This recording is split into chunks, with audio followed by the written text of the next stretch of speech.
Okay, that is a pity. I've just been informed that Tete Laurent cannot be part of our panel because of a power outage. That means we have to take it from here by ourselves. It's a pity because she is a very inspiring person to talk to. Nevertheless, I think we are going to make our time worth the while. So for our loss and damage panel, it's my great pleasure to now welcome Coco Warner and Sebastian Lesch here on stage. To just give you a little bit of ease into the topic, we have floods in Brazil and Kenya displacing roughly 800,000 people, 580,000 in Brazil and 210 in Kenya. We have heat waves in India and Pakistan, and this is just last month. So the world has shown us that the climate crisis indeed ought to be taken very seriously. And here I don't even talk about the flooding that's currently happening in the south of Germany. Next to adaptation and mitigation, loss and damage represents the third pillar of climate action. A recent study actually published last month by the National Bureau of Economic Research found that the macroeconomic damages from climate change are 6 times larger than previously estimated. Already a 1-degree rise, which we have already passed, to be honest, in temperature will bring about a 12% decline in global GDP. So that's a problem. That's a problem in monetary terms only, but we know that most losses transcend that which can be quantified. So we have loss of life, loss of knowledge, loss of culture, loss of everything that actually makes us human.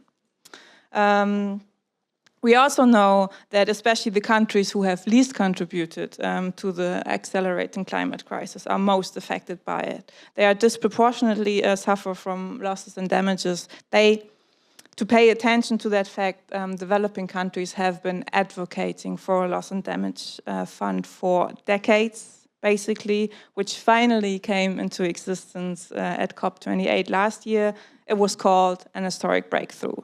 So, next to the people affected, why are we talking about this here in this room full of people? Next to the people affected, local as well as non-local humanitarians are often the first ones on the ground when losses and damages occur. They share the same temporal and physical space with them. They are mandated and trained to respond to the damage and effects of disaster and alleviate the suffering of those affected by it. For those reasons, loss and damage is and should be of concern for humanitarians. The run-up to the respective COP decisions showed that what is at stake, but also it showed the weaknesses and limits of collaboration between different sectors with different narratives, different incentive systems, and also different ways of working. This panel that we have here now seeks to dig a little bit deeper into that area of collaboration, especially between the humanitarian and climate community. To do so, we have invited 3 wonderful experts. 2 of them will join us here, while we have envisioned a division of labor here as well. So Coco Warner as the researcher, Tete Laurent as the climate activist, and Sebastian Lesch as the government representative. I also want to point out here that, of course, everyone is allowed to and encouraged to also transcend the sometimes too tight jackets and boundaries of those attributions.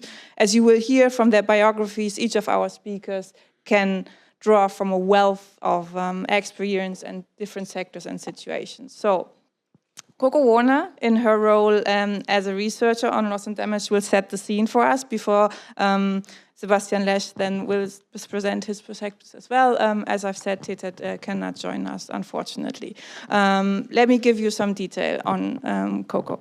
Dr. Coco Warner is leading IOM's work to implement the IOM Migration Data Strategy 2020-25. She is currently the head of the Global Data Institute based here in Berlin of IOM. She has worked in the United Nations for over 16 years, directing research on climate change and migration, on climate risk management at the United Nations University before joining the UNFCCC Secretariat.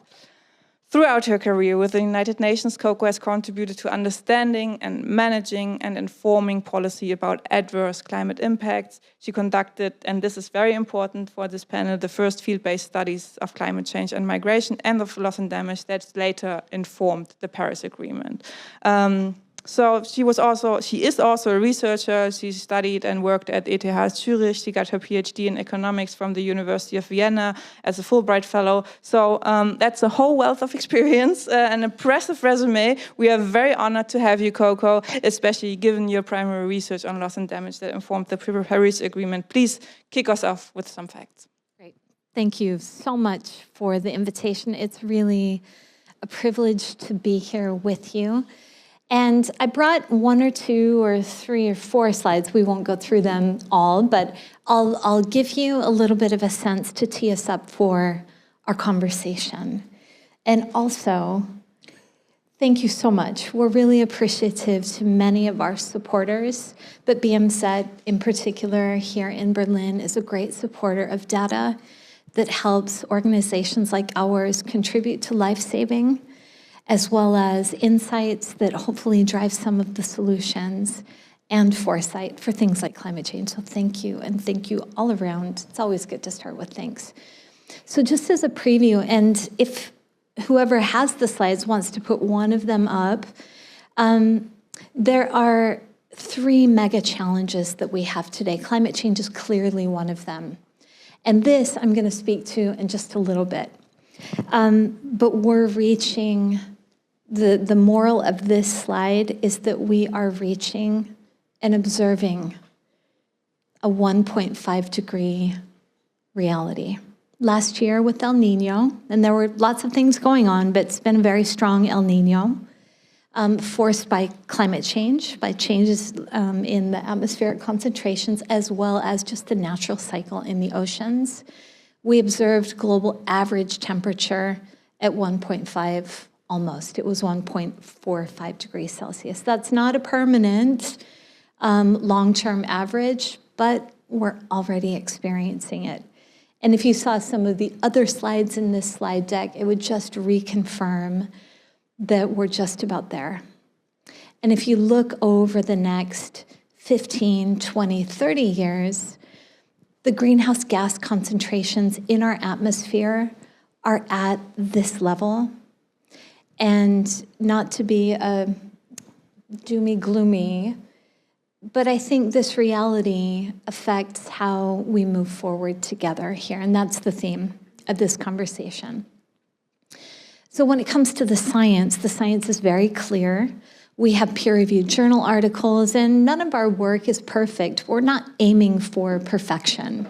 We're also not aiming for the absolute truth, but when it comes to physics, atmospheric science, it's not really disputable. And even more than that, by the way, these are really nice graphics from Economist magazine if you're looking for the source, but it's all based on scientific modeling as well as observations. Now, what observations are, if you see here the source of this data, it's observations. So meteorological offices, National Met Services, they measure the weather out at the airports, along roads. They actually measure the weather. And that is something that we all observe. We feel this summer in Germany, we're seeing big floods in the south. We're seeing, you named so many of these climate impacts. And I think, again, that reinforces something that we're not that comfortable talking about, but we used to think, even 15 or 20 years ago in the climate negotiations, we used to think about climate change, or at least kind of talk about it, and we still do, as it's mid-century, it's far away, it's not people that we know. But what's changing now very rapidly, if you just think about the 5 past summers in the northern and southern hemisphere, we're talking about fire season. We're talking about and changing our legal systems to introduce modalities for long-term or maybe even permanent relocation of some of our coastal communities. It's here and it's unfolding, and that means that our institutions are tremendously challenged because, in fact, just being invited here, I'm really excited, and I'm not from your world, so I'm not using the right vocabulary. I ask for your kind of patience with that. But our institutions were very much built at the latest to solve problems that are really 20th century problems. And you two, in the beginning, in your keynote, really addressed that challenge. It's also a tremendous opportunity, except that we're human, so none of us really like change and would really prefer things to stay as they are. And it's both the big challenge and the opportunity. And the third challenge, so the first challenge is indeed climate change impacts. The second are our institutions. We use our institutions to affect change in the world. They are our tools. And sometimes they get in the way, but the institutions are how people embody their ideas, work together or work against each other. And the third is exactly the core of the matter. We have incredibly complex societies. Complexity requires cooperation. Of course, as people, we can survive relatively fine given our immune systems and our intelligence. We can survive relatively okay, depending on how you define okay, until we're about 20. Our immune systems, our health, our smarts, in small groups, we can do that. But everything after that, or after maybe you can argue 25, 30, everything after that, we're much better off by collaborating and cooperating. And everything that we see here is, in a way, a manifestation of our ability to work together so far. And that will be the challenge of our time. Whether it's in what humanitarians think of or identify as conflict or peace, whether it be this biggest year in human history of elections, just day after day, big countries are completing elections. India, Mexico, just to name two, I think in the last 72 hours. My own country has a big election coming up this fall, and our elections are another manifestation of how we collaborate. So what's the plan? Now, this kind of departs from the science, and we could go on and on and on the science. And for those of you involved in the science, thank you so much, and huge honor to you. And for those of you, especially who are social scientists, a big encouragement, because our world of climate science is underrepresented by economists, philosophers, those who understand culture and social change, and those sciences and disciplines really need to be increasingly added to the mix because it's fundamentally about people and cooperating. So there are three things I would just kind of put out, given that climate change impacts are here. Many of them will, let me say this differently. Many of them are likely to take on more frequent, greater magnitude, more like the system as we know it rather than unusual, as we move into mid-century. And from mid-century out, that's when we will see our actions today to mitigate, to change our energy systems, change our land systems. We'll really then see inflection points. But what we have right now is kind of baked into our Earth systems because of our emissions activities until now. So, three things, and this is on a time scale. In the next 5-ish years, if I were going to make a bet on where we need to place a lot of energy, it is reducing vulnerability. We know women, men, children, or males, females, children, people in different age groups, people with different social characteristics have really different needs. And thanks to the work of maybe BMSET or many of you in the room, we already know a lot of the things that we can do to reduce susceptibility to impact. So in the next 5-ish years, a lot of inroads can be made there. Out towards 2035, a mere decade from now, we're going to need to be addressing population exposure. Many of the world's population, including ourselves, live in vulnerable areas or areas very susceptible to climate change impacts, be that areas that are facing already water shortage, be that coastal areas. I could go on and on. We really are now needing to address the spatial distribution of populations. That's going to require, actually from now on out, increasing attention to keep people out of harm's way or to help people in a smooth and coordinated way to move away from risk. And then maybe in the next 15 years onwards, we're going to need to prepare ourselves for more profound change.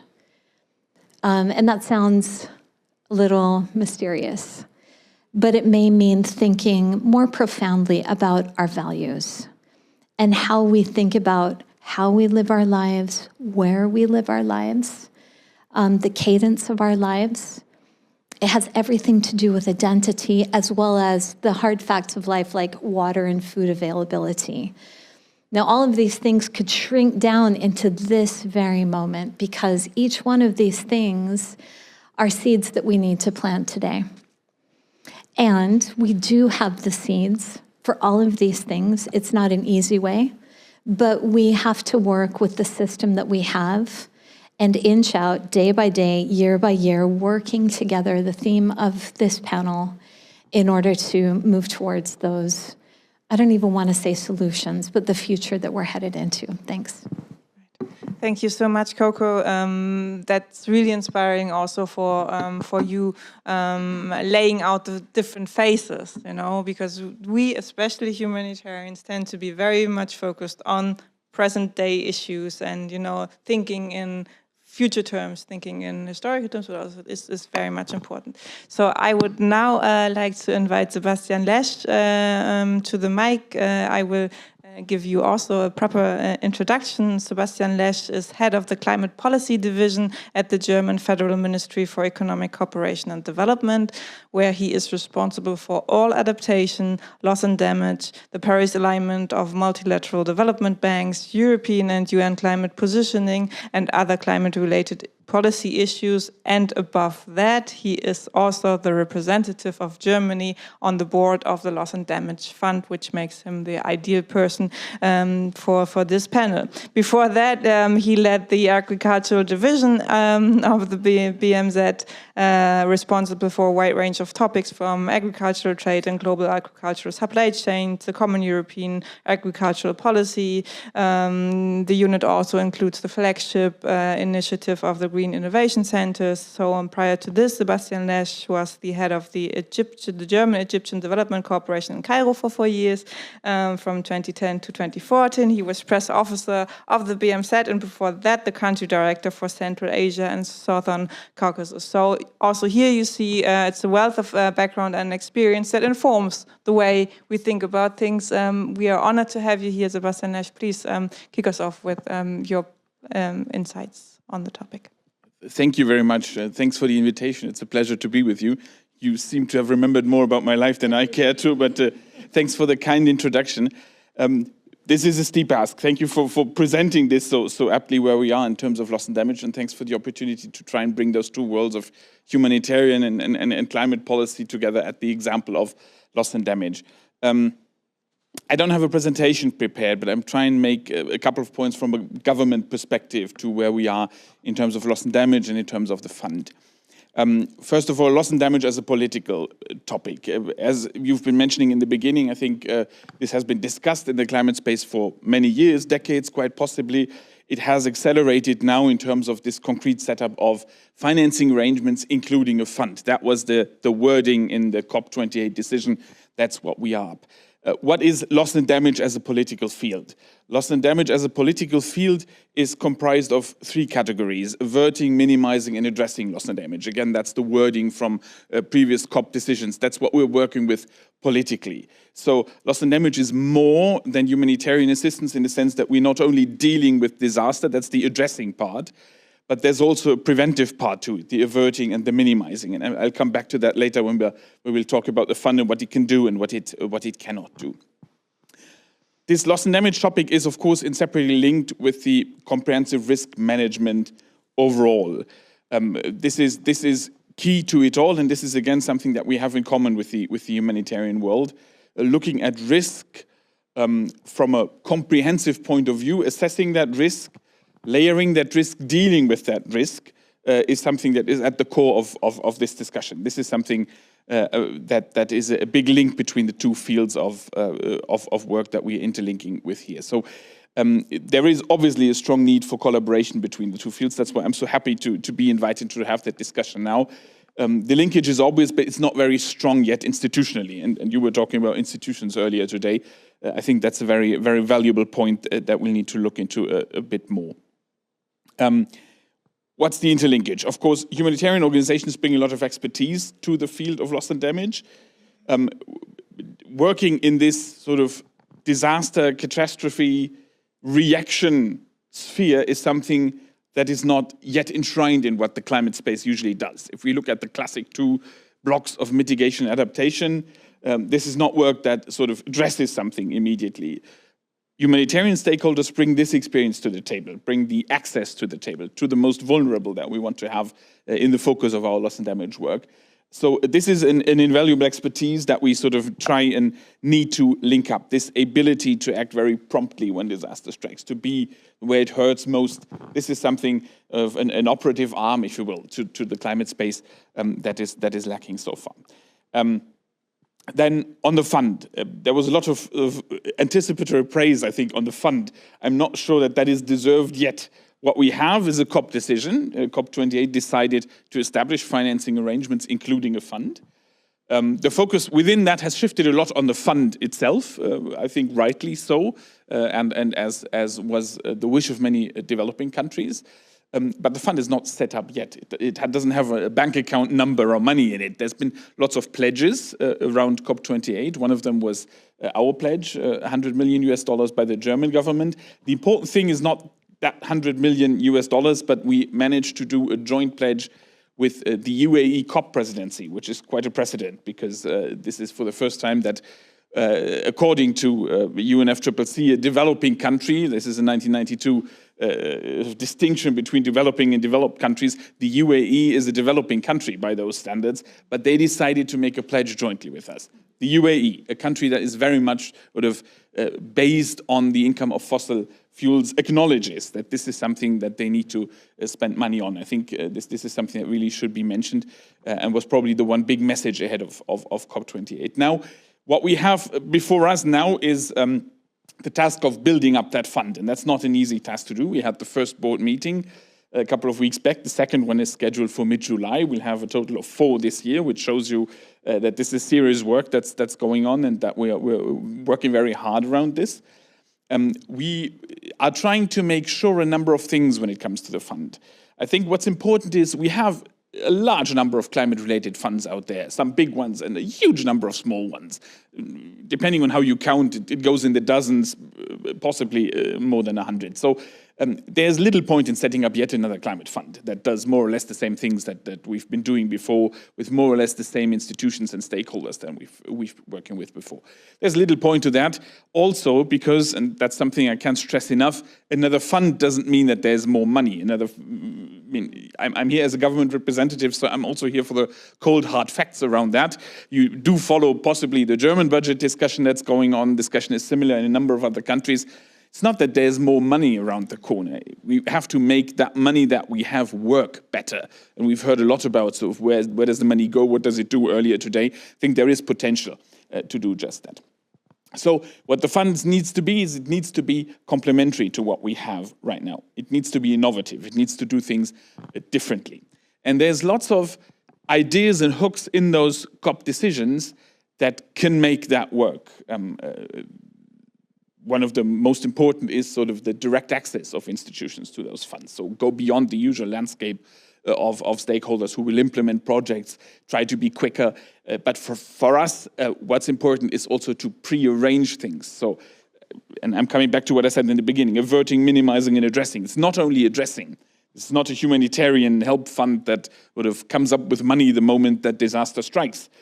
There are instruments to do that. There's a whole humanitarian world to do that. And you're discussing how sort of this world needs to adapt and change to realities. This fund is to work in a preemptive manner to avert and minimize loss and damage wherever that is possible, to layer risks before you actually have disaster strike, and then sort of have good solutions and invest in resilience.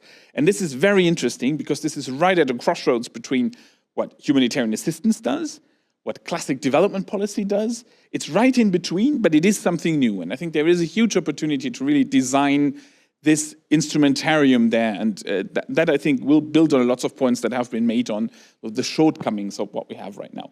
I'll leave it at that, but I'm happy to discuss in more depth. Thanks. We are going to, thank you so much. We are going to jump into it a little bit later.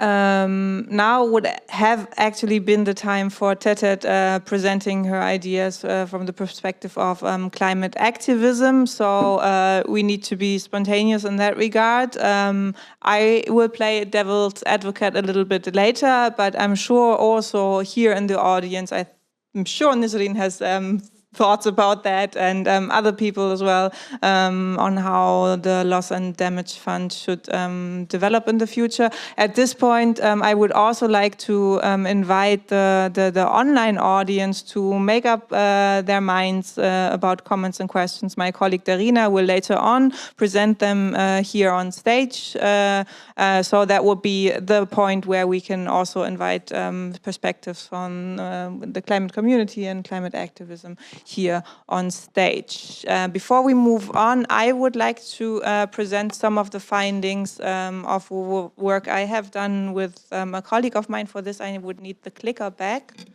Right. Thank you, Coco. So together, last year, together with my colleague Johanna Fipp, who is in the background, we wrote a scoping report on loss and damage from the perspective of humanitarianism and humanitarian organization. It was given to us by the International Rescue Committee, who had an idea, wanted to have better ideas on how to move forward with regard to the humanitarian position in that fund.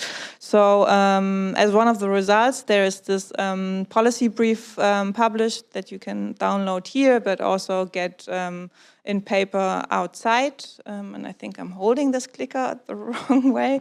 And I just want to briefly walk you through some of the main facts.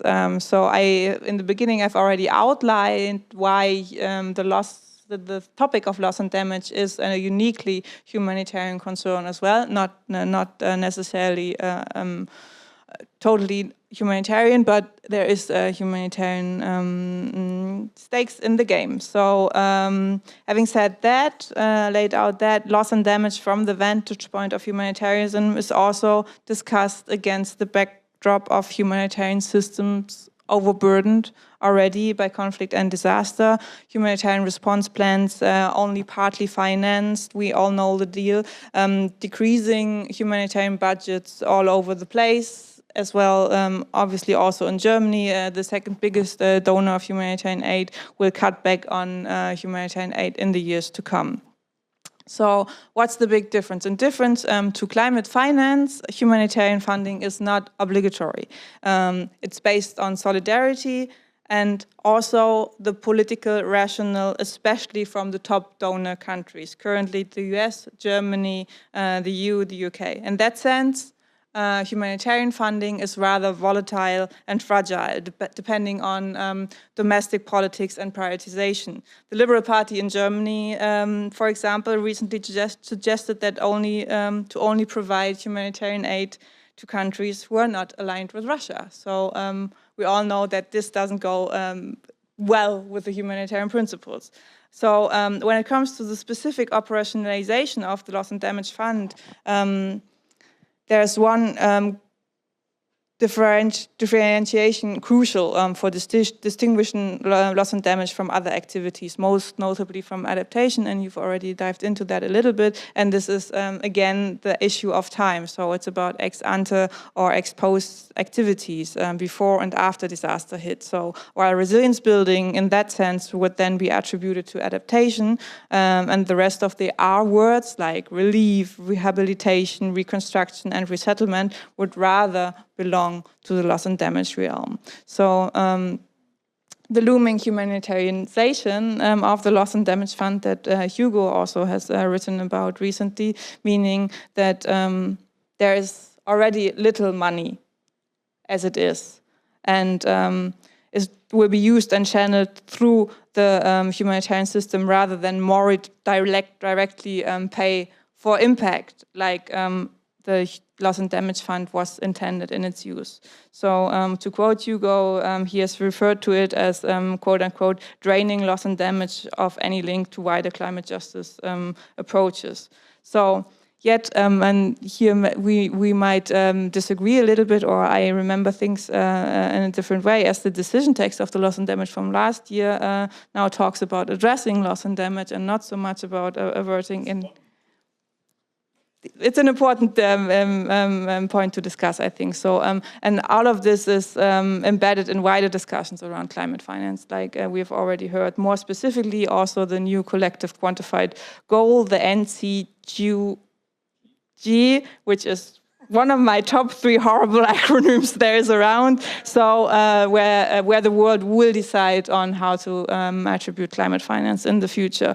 So now, what's this about for humanitarianism? So there's a variety of roles that humanitarians can fill in this respect. As recipients of funding from this fund for disaster response, as experts, as advocates, and our recommendations emanating from the scoping are, first of all, coordination. It's a so-called no-brainer. We always talk about this, but this situation really necessitates it, relationship building, expertise, and advocacy. When I talk about coordination, we talk about the coordination from the humanitarian sector across other sectors, especially climate communities, climate action actors, but also within the humanitarian sector and also within humanitarian organizations. Policy departments need to talk to implementation departments. So I'm going to say the word one time in this conference. This is a nexus issue, and the nexus issue starts in your own house. It's actually on the bingo. We have a bingo. Secondly, relationship building. One of the main outcomes of the scoping when we have talked to the climate community was we lack relationships to humanitarians. We don't know. We meet them when there's money on the table, right? Apart from that, not so much. So what we need is building and solidifying relationships with the climate community. This is what the humanitarians need to do for mutual learning and also understanding the dynamics that drive the work of both communities. Coco, you have mentioned it already. There are so many different ways of. It starts with language already. There are different sets of languages that communities use to describe what they need and how they ask for it. So nurturing relationships should be done on a coherent and on a stable basis, not only when there's a big COP decision coming up, but you need to do the work. You need to reach out to climate communities and you need to solidify those relationships. And doing that also not to overburden climate communities. One of the main concerns was in the run-up to the COP, like all of a sudden all those humanitarian actors come and they ask us, what is this all about? What can we do? And so on and so forth. So it needs to be coherent on a stable basis and not only when there's something important, quote unquote, happen. So, and then also, both of you have already mentioned it, for good reasons, humanitarianisms and humanitarians are built for speed. They're built for promptness.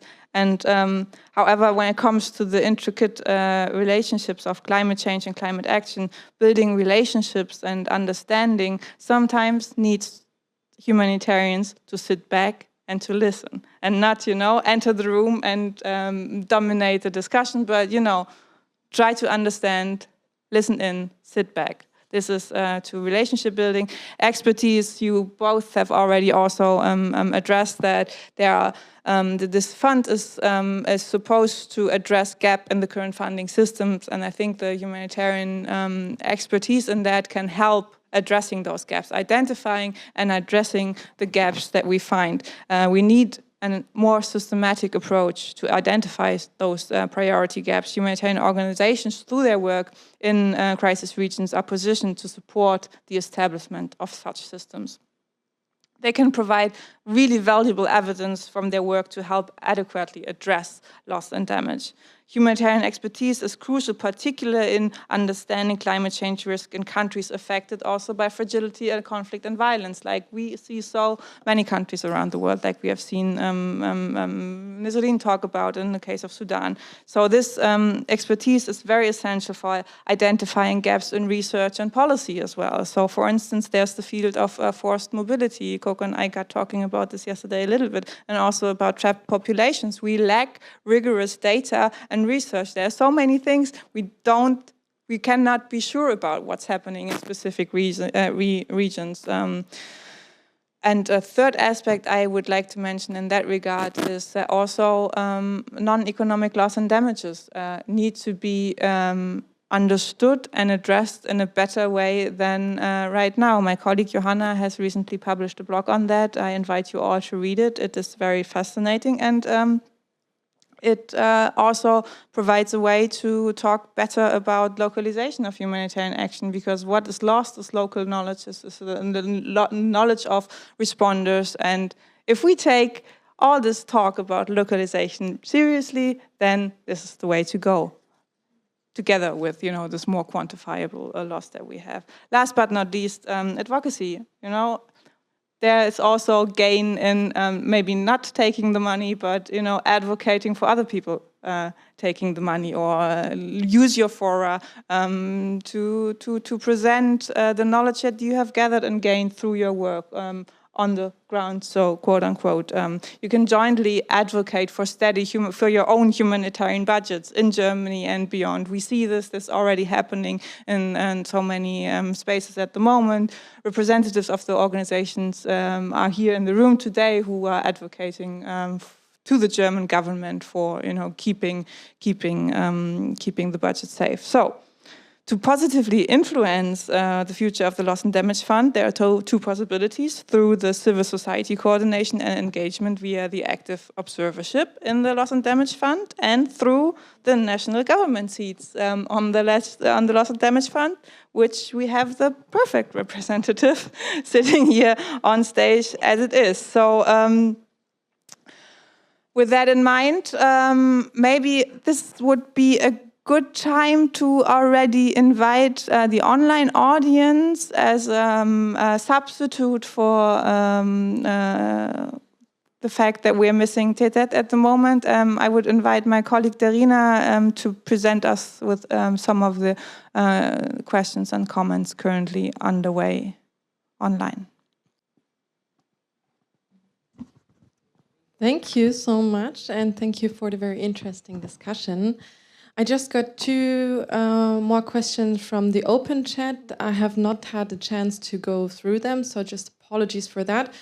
I'm having through questions currently that I've been able to go through. So one was actually posed to the keynote panel, but maybe you can also address it.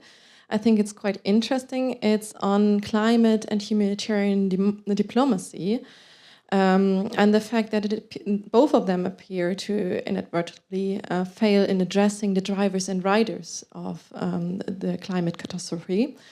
And maybe you can share some examples where the interlocking of the two twin diplomacies of climate diplomacy and humanitarian diplomacy can make some progress in moving the diplomacy away from the bedroom and more to the living room, to the sitting room, and talk a little bit more openly about very interesting and very important issues. And maybe there are also cases, where diplomacy is going beyond the usual hubs of Geneva, of New York, including some regions that are especially hit by active conflicts, but also by the climate crisis. That is one. The second question, it was posed, by the way, from Patrick Kamadi from Humidica. And then I have another question from Ole Hengelbrock from Kat Anamur and the German emergency doctors. And he's asking, is there actually a risk that a fund like the Loss and Damage Fund will become a fig leaf to weaken other more radical proposals. For example, the push for debt cuts or the suspensions of debt repayments for countries and areas that are especially hit by the climate crisis, as was, for example, requested by Pakistan when it was hit by the floods in 2022. Last but not least, a very straightforward question posed by somebody from Bangladesh. Do you know any solutions on how we can best address catastrophes like landslides that appear more and more often in the Rohingya refugee camps during the monsoon season? Yeah, and I have 2 more to go, so if you want me, I can come back in later, but I think that's already enough food for thought for now. Maybe we start off with those couple of questions, and after our panelists have answered, we would invite the audience to also post questions and comments. I know for a fact there are a lot of people working in humanitarian diplomacy in this room, so if you don't want to answer that question, you might be off the hook. So what I've heard are a couple of questions. The one with regard to the loss and damage fund, maybe being a fig leaf for more radical concerns that communities have. And I think that translates very well to recent concerns about climate finance and the funds that we see at the moment, rather being loan-based than grants-based. So maybe you can give us a little bit of insight in how you, Sebastian, see the future of the Loss and Damage Fund with regard to the debt crisis that we also see around the world. Mm. Yeah, thank you. That's a really great question. On the first layer of things, I don't think these are mutually exclusive. I mean, there is a new fund coming up. There's already plenty of funds around, and they're not an excuse for not following all these other tracks of work, say debt relief work, for example. So by the same logic, you could say the GCF is nothing other than, I mean, that's on that very first layer. I don't think those things are mutually exclusive. Of course, there are conflicting targets when it then comes to the finance, and I think that's what you were mentioning in terms of loans and grants. I think, first of all, we've just seen the latest figures on climate finance by the OECD a couple of days ago, so it's good that the 100 billion target was met. I think that's a very good sign now. We all know, and that goes for your humanitarian world as it goes for my development and climate world, we have to fight for keeping this up in the budgetary situations that we are in.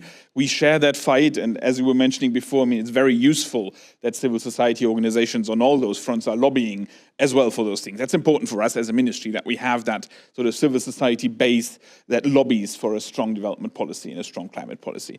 That on a side note. Our climate financing comes very largely in the form of grants. I mean, so it's not that these are all loans. It comes very largely in the form of grants. Those are 2 different instruments, if you want. And it's not that there is one big pot of money and somebody gets to decide whether or not this is a grant or a loan. That's unfortunately not how it works. There is, I wish it were, because then obviously we would decide this to do as grants, but that's not how it works. We need to differentiate which one we use for what purpose. There are investments in the climate space where loans make perfect sense. Think of investments in renewable energy that pay off after a number of years. This is sort of a sphere where working with loans makes perfect sense. We can make that work if we're giving loans for those things and thereby free up grants for other things where loans we cannot use. Yeah?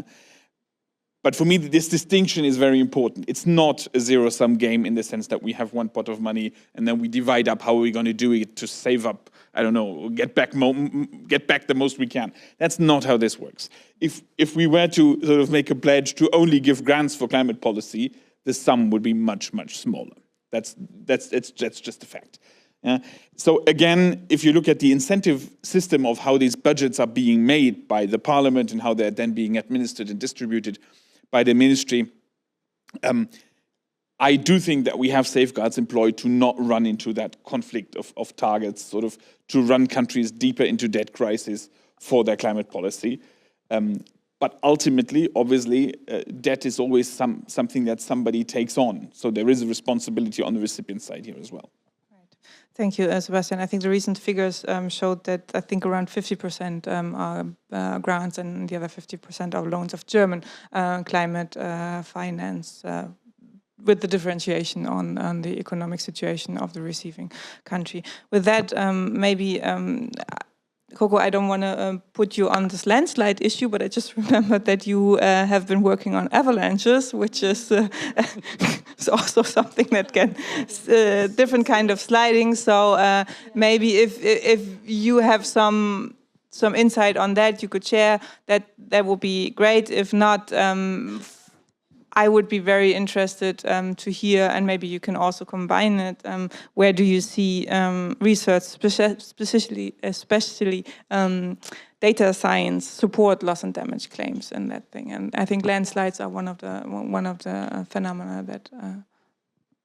And I may swerve into one or the other areas. So there are some of the challenges in the climate change policy space is like any area, the advocates that come, the delegates that come to negotiate on behalf of their countries often come from a segment. They're scientists, they're environmental, they're civil society, et cetera. And so when a country comes and perhaps asks for help with one of these areas, landslide, erosion, other coastal erosion is often coming up, a debate ensues. What's the cause of that? Is it perfectly, clearly only climate change, or are there some other things? And often what you see, maybe even more often than not, the way that people in the spaces that they live or in the systems that we've built stress the environment as we understand it today. And so it becomes quite complex. Landslides, for example, all over the world. Landslides, of course, happen when you have extreme rainfall in a short amount of time on very wet, heavy soil.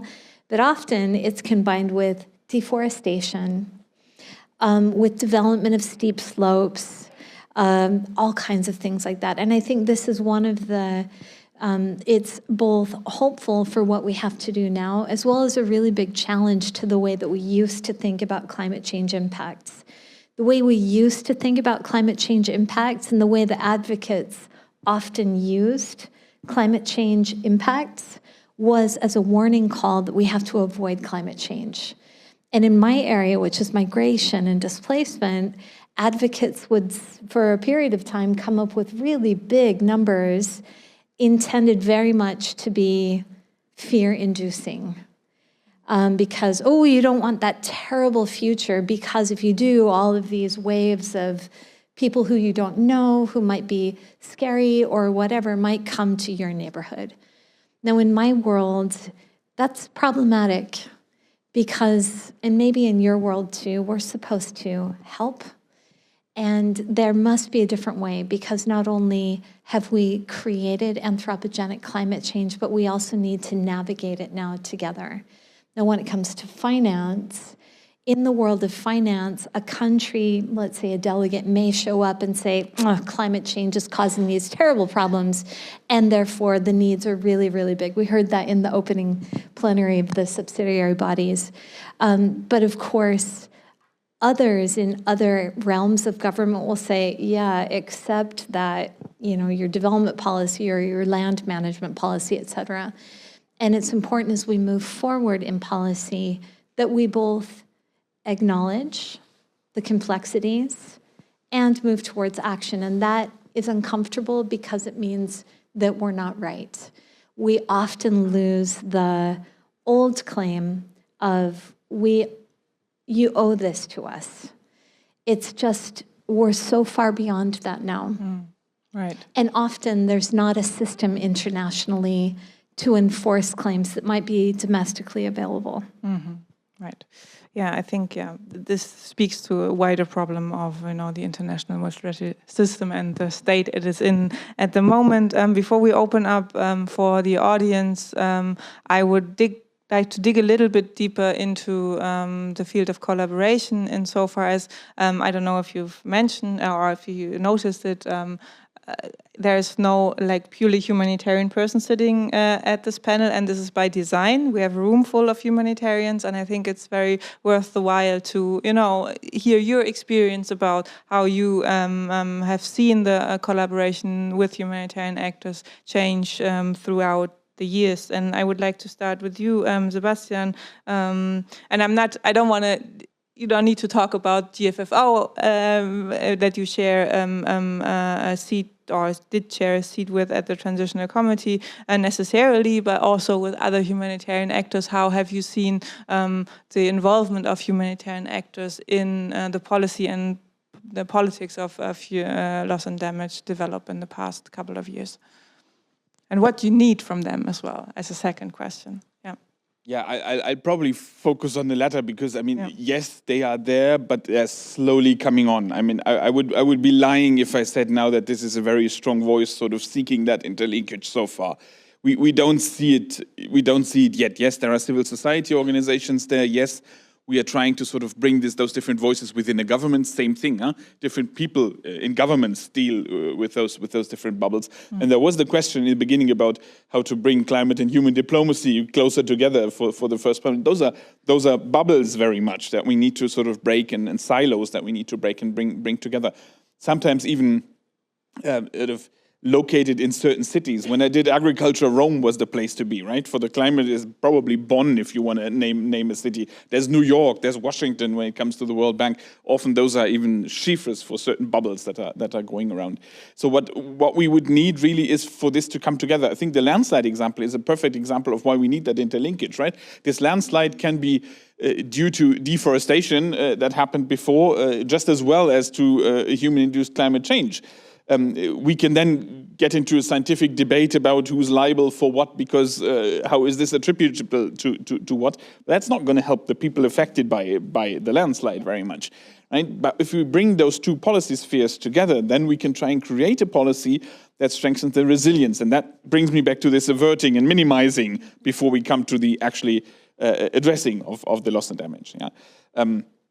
So what do we need from you? We need your engagement. We need your expertise. We need sort of your knowledge of those landscapes that you were mentioning beforehand, your knowledge of the peoples affected, and also the access that you have directly to the people. When we talk about direct access in the Loss and Damage Fund, this is very much, well, it's very much a virtual thing as of now. How is that direct access going to work? One of those ways can be through organizations that are active in the humanitarian space. And I mean, but don't misquote me. I mean, the fund is not going to be an additional source of funding for your organizations. That's not how this is going to work. You will have to change if you want to play a role in that particular landscape, because that fund is doing something different than your usual sources of funding do, right?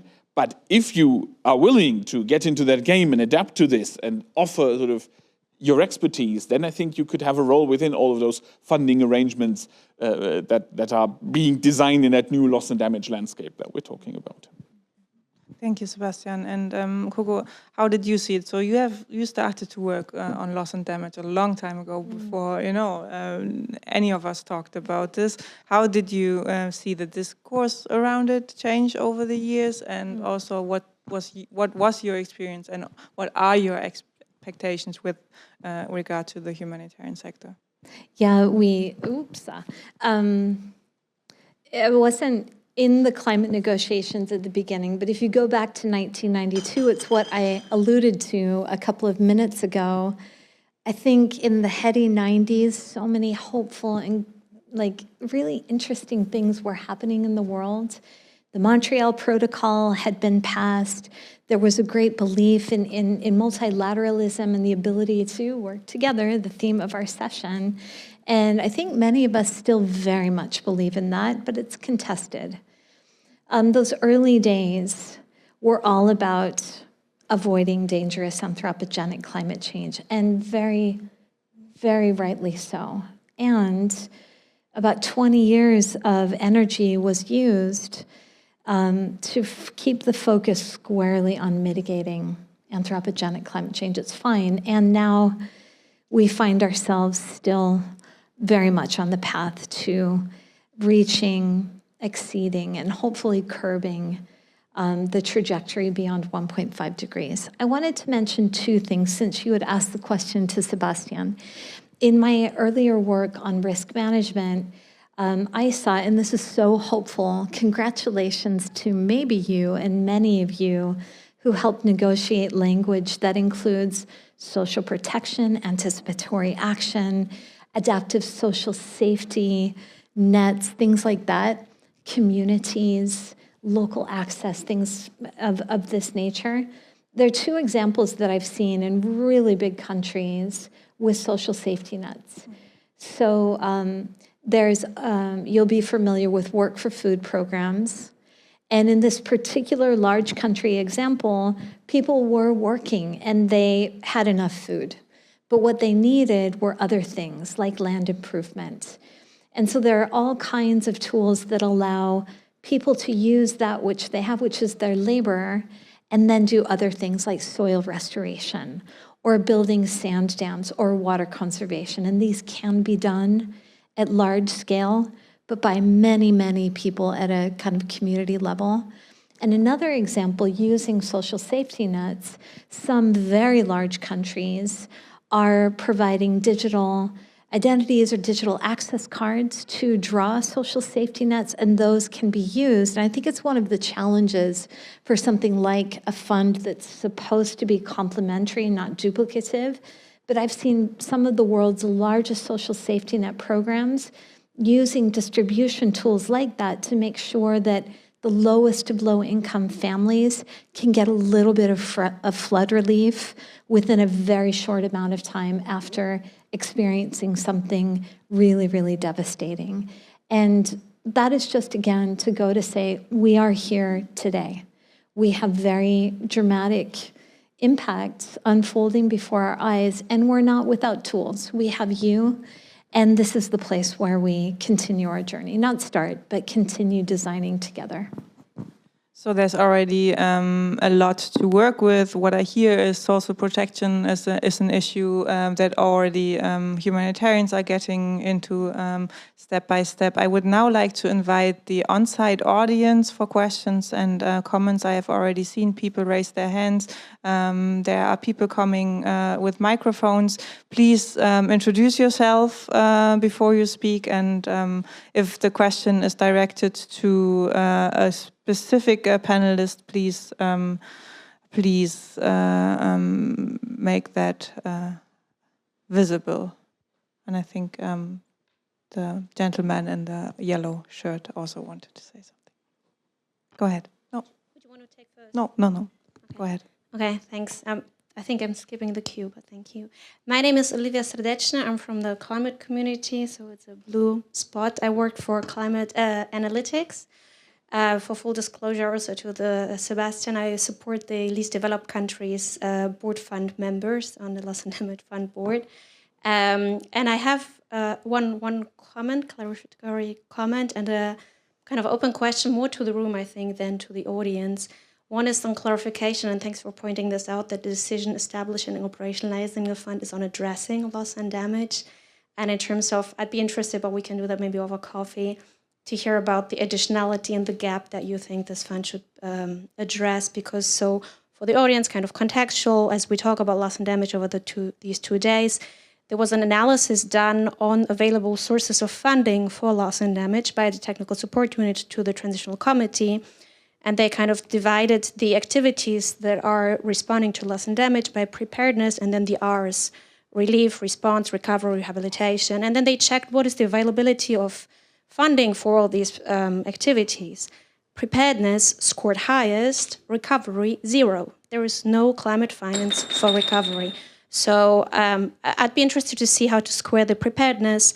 And by all means, all developing countries want preparedness. They exactly don't want to be flooded as Pakistan and have then to spontaneously try and get the funding. They would like predictability. Not 100%, nobody's talking about that. They're not, it's not. But how to square that would be interesting. But I was going to ask, thinking about the theme of the conference and seeing your analysis, Andrea, the advocacy bit. Because let's not forget emissions are rising. Okay, we've not bended the curve. The only good news we have is they're rising slower. They're bloody still rising. We're imposing all these risks, creating humanitarian crisis. So these responses on the recovery is needed, but will be rendered obsolete and impossible without avoiding climate change. So it's not a zero-sum game on, off, too late. That still needs to happen. And I do wonder whether there is space for the humanitarian community to do advocacy on that, not just on what are the types of responses that are needed, how to best get systems in place, get the preparedness in place, what could be feasible triggers, what works, what doesn't work, how to get the money once it's there, sitting in different pockets, to the people, but also kind of sharing the experiences of this is what climate change looks like, and this is how it's overburdening us. And then in collaboration with climate scientists, look at what will it look like in 10, 20 years, and do a reality check. Can we prepare for that? How many people are going to die? People are dying from heat, from climate change. And maybe join in on the advocacy also on the mitigation bit, because that was the very initial purpose when EOSIS started talking about loss and damage, to try and avoid the whole thing. And it's too late to avoid the worst, but there's still every single need to try and bend the emission curve. Yeah, like a speaker on a conference a couple of years back said, we cannot allow ourselves to be frustrated. So with having said that, I really appreciate your comment, and I would like to invite the next person to ask questions, and then we collectively address the questions. Yeah, please go ahead. Thank you very much. I am Kamar Iqbal from Pakistan. Right away, to come up here from Pakistan to participate in this conference only, and then to SB 60 as well. I am working with a local faith-based organization. So we started this journey like I also want to relate this, your recommendations, then also want to respond to the question of humanitarian diplomacy and climate diplomacy. So we need to be first of all, we need to be on the table, the local actors, because we see and feel that it is a spiritual crisis. The climate crisis is a spiritual crisis, and local, leaders, faith actors, they are the first responders. So we started the journey through Faith Pavilion with the slogan that nothing about and for us without us. So we started this journey, and we started with an evidence-based research study in Sindh province of Pakistan to document that, what is the readiness of faith actors for operationalization of loss and damage fund. So we just first check our readiness, then we, come up with on the table with our, whatever the expertise we do have. So the floods 2022, rightly, according to your recommendations, the coordination was with the local actors because OCHA was, on the ground after 2 months. It is very much evident, and evidences are on the ground. Then the relationship building, all the local actors were coordinating. They are, bridging the gap between the affected population and the district administration and other, related stakeholders. Then they have built their capacities. I have done the evidence-based data. I have with me that what is the SURF funding for last 10 years for Pakistan, who have contributed, and secondly, how the local actors, they have actually accessed the funding of country-based pool fund for last 10 years in Pakistan. And that fund, that is, even not, it was discontinued in 2021, and it was not, even continued after the 2022 floods. And then comes the advocacy. So I also want to add that we need to add one more part of recommendation to accessibility, because without that, we cannot, if we are on the table, we do have coordination expertise, we do have other expertise, we can advocate for us, we can raise our voice, but if the thing is not accessible like GCF. So money is there on the roof, and it is being said to, local actors that if you can access that money. So it is not being working. So I also want to highlight one other thing, that we need to be more covenant thinking rather than contractual binding, by thinking on the spiritual side and the faith side. And I also wanted to request Mr. Sebastian, so he can, on behalf of the local actors, he can put our voice at that table where the decisions are made, make it equitable and inclusive. Without local actors, it cannot work and it don't work. And obviously, if these are loans, then we are going to pay the loans. The common man, the local, people, because the governments are not functioning, and the multilaterals, or we can say the UN agencies, are not functioning in a way. So this is one of my requests, that we need to, on behalf of the local actors, you can raise our voice within those, policy power corridors or policy corridors. And secondly, I also wanted to put this question, that how we can make it equitable and inclusive. And please give space to local actors, because it is very difficult to be here for me as well. And we can see how many, people from Global South are here. If they are not here, how they can raise their voice, and who will raise their voice on their behalf. Thank you very much. Yeah. Thank you very much for doing that. And I think why we are very sorry Tetet is not here to have voiced those concerns. I think you took already a lot of the speaking points that he would have addressed here to the room about accessibility, about availability. You added a new point on the faith-based actors, which is, I think, something that we barely talk about, but it's something that is important to do, because in my experience, they are the ones who are very active also in the climate justice sphere, and have a unique access to populations in ways different from other organizations. So I think those two comments, or we will add a third comment and then let you react to it, and to close this panel after that. It's not a comment, it's just a very quick question. So I wanted to touch on the local actors, but it's done. So maybe I also wanted you to, on the Loss and Damage Fund, tell us if you engage with diaspora as well, or how you intend to engage with different types of actors, because you said you wanted to make the money, not more money, but just make the money you have work better and engage with non-traditional actors. So yeah, just adding also this dimension to the discussion. Thank you so much. So I think the first couple of questions go to Sebastian, and this will leave you also the opportunity to rightly address the question on addressing and preparedness and versus recovery, and then we will move on to Coco. Please, Sebastian. Yeah, thanks. I'll give it a try. On the local actors and on the readiness. We've been among those who have at B1 very strongly advocated for a most inclusive fund, including as many civil society actors as possible.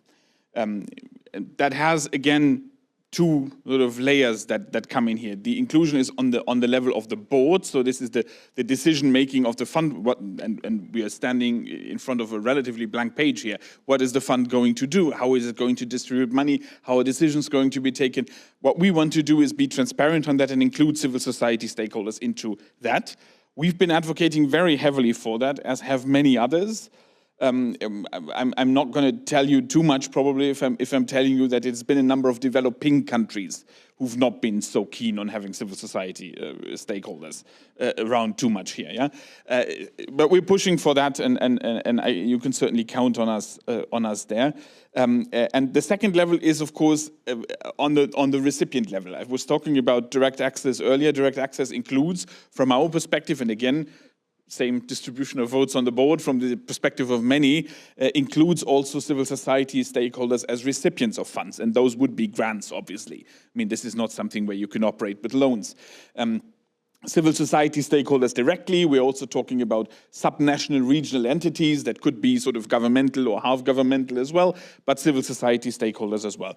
And that can include anyone up to diaspora stakeholders or others. I mean, the field is wide open there. It can include faith-based organizations. I don't see anything that would prevent that. But we are at the beginning of that particular discussion. We will see at B2 a discussion on access modalities, which will sort of shed a very first light on how this fund is actually going to work. We will not have a decision on that at B2, but I do hope that at B2 we can have a decision that allows on that first layer that I mentioned, stakeholders beyond the usual UNFCCC constituencies. I mean, those were present at the first board meeting and will be present next time. But beyond those traditional constituencies, see civil society stakeholders at the table, because we need to go beyond those constituencies, obviously, because we want to do something different than has been done before. On the addressing and the responding, I'm going to have to insist on that. I'm sorry. I mean, you will find both words in the decisions: addressing loss and damage, averting, minimizing, responding to. But the fund works according to its governing instrument, and the governing instrument speaks about a fund for responding to loss and damage, not addressing but responding, and that's very important. If we are limiting this to addressing, then that would mean we pay out in the case disaster strikes. And that would not go as far as I would like it to go. I would like to be able to invest in resilience, to invest in prearranged things, to invest in the risk management. This would be far, far, far more effective than to use the limited amount of money that we have and only use it on addressing loss and damage. So I'm going to have to insist on that, because that is the understanding of how the fund board operates. Again, you will find all of that in the decisions of the COP, but the governing instrument says responding. So just to clear that up. Yes, very rightly so. We will waiting patiently for how everything turns out. So, Coco, I would also like you to for a final statement before we close this panel and move on to the next. Gosh, there is so much to say. I did have a question for you. It's really unfair because you've had to say everything so far. Maybe the question to him a little bit later, because we're already running out of time. I'm so sorry, yes, but fair enough. yeah. Then, Yes. last, maybe the last thing. Thank you. The goal. We are headed into change, possibly deep change. If you look at what's happening, at least with the ice caps, and so we need to work with scientists bit by bit and calibrate our current systems with the change that we're heading into. The goal is that we navigate with as much collaboration as we can, and maintaining as much stability as we can. And I think that's a vocabulary that many of us relate to: stability and navigating together. It's a big role for science, a huge role. By the way, Olivia, I didn't even see you. For those of you who are interested, in addition to the financial and economic aspects, Olivia is one of the really deep experts in non-economic loss, and that's probably even the bigger topic. So it's so good to see you. Thank you. So it's really just, we have to keep our eye on the goal, which is navigating together. It sounds like a cliche, but it may become increasingly difficult. And we really need communities like this that really are clear. It's about maintaining navigation and stability in the face of change. Thank you so much, Coco. I would like to invite the audience for a big round of applause for our wonderful speakers and input givers. Thank you so much also from my side. So we have seen that loss and damage kind of stands pars pro toto for wider dynamics concerning also the humanitarian sector and its challenges and its necessities for change and for collaboration in ways. So now we will go on a 30-minute break, which will give you the opportunity to more intensely talk to Sebastian. But also I want to invite you here because those breaks are designed to give you the opportunity to talk to each other.